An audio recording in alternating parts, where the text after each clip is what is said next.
In this video, we're going to talk about creating raw edge applique. And raw edge applique is a lot of fun. It's very popular, and to be honest with you, it's one of the easiest applique designs to create.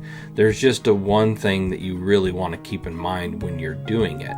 And you'll see that I have this design open on my screen. This is a design that you actually have access to as well, that I provided for free for anyone who participated in this Applique Fundamentals series. And this design here, I just have the fabric, the background fabric, and another purple fabric here to represent what it would look like. And so when you're doing raw edge applique, I'm going to turn off this little artwork piece here. As you can see, I have that here. I'm just turning it off because I could easily convert that into exactly what I need, but I want to show you how to create it yourself. So when you're doing raw edge applique, it's not the same as doing regular applique. With raw edge, you just need a placement stitch and a strong tack down stitch, one that's going to keep the fabric in place. So you're not going to be working with a border stitch.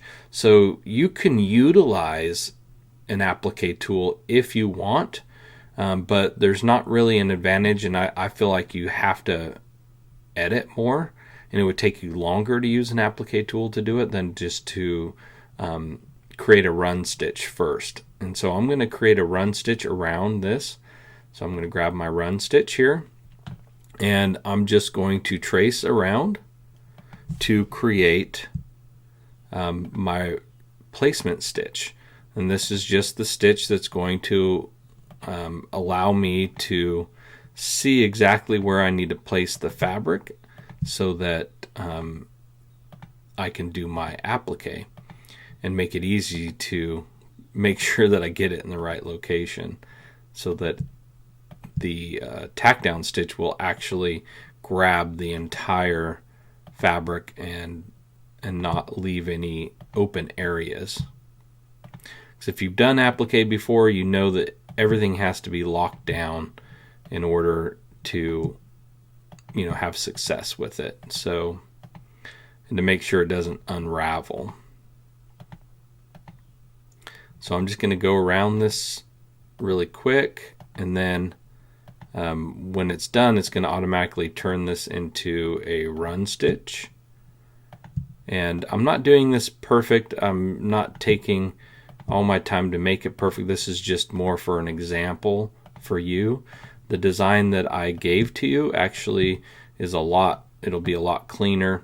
It'll be ready for you to stitch out. And that's what the great thing is about those files that I provided, is that you're actually going to get this design in multiple techniques. So you're going to get it with using a satin stitch border.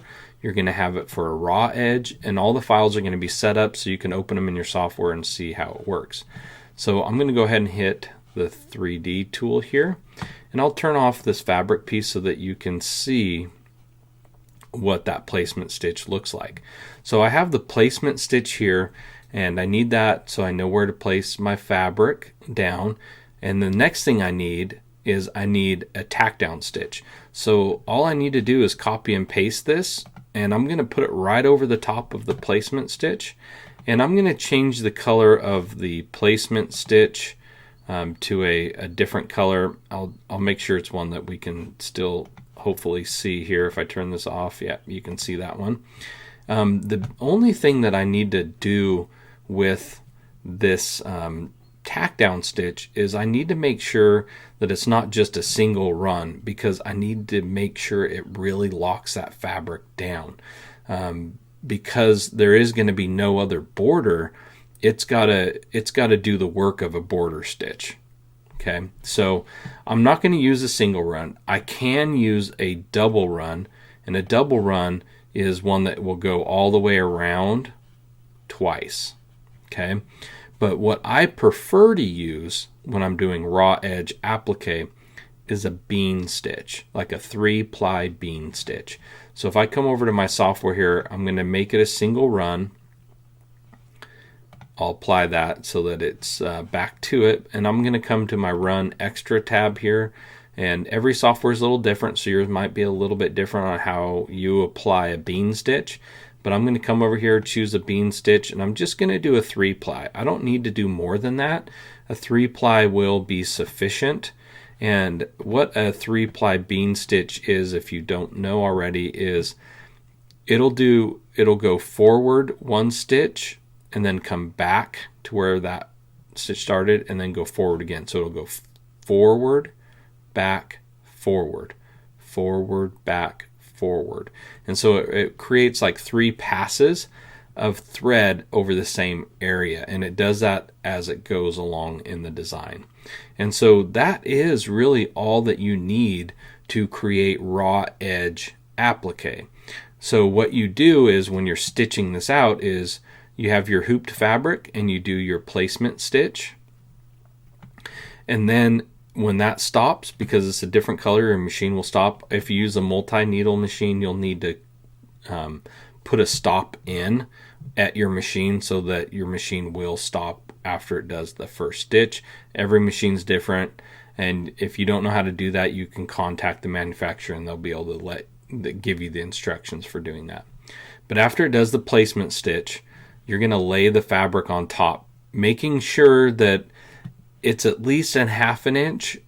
You might even want it to be a little bit more than a 1/2 inch, because you want to give yourself a little extra room with raw edge. So you lay that fabric down, making sure it covers entirely and has at least a 1/2 inch around each edge of applique fabric. And then it's going to stitch this tack down stitch, which also becomes the border. And it's doing it as a bean stitch. You can see that it's a lot more stitches than the previous one because it's doing 3 passes. As you can see, it'll go forward, back, forward, forward, back, forward. So that's kind of how it works through. And once it's done, all you have to do at this point is grab your scissors and you need to cut around the edge. Now, when I'm working with raw edge applique, I like to cut and give myself around 1/4 inch at least, if not a little bit more, around the edge. And the reason for that is I don't want it too close, because sometimes the fabric can kind of pull its way through and get loose. Second of all, the purpose of raw edge applique is to make it more distressed looking, and you want the fabric to actually fray around the edge. So if you give yourself a little bit more area, it's going to allow it to fray a little bit more. It's going to give it more of a distressed or rustic look. So raw edge applique is very simple. It's basically 2 running stitches. The first running stitch is a placement stitch. The second one is a tack down / border stitch. You just want to make sure that that tack down utilizes at least a double run where it does 2 passes right over the top of each other, or a bean stitch, which is what I prefer, so that it really locks that fabric down.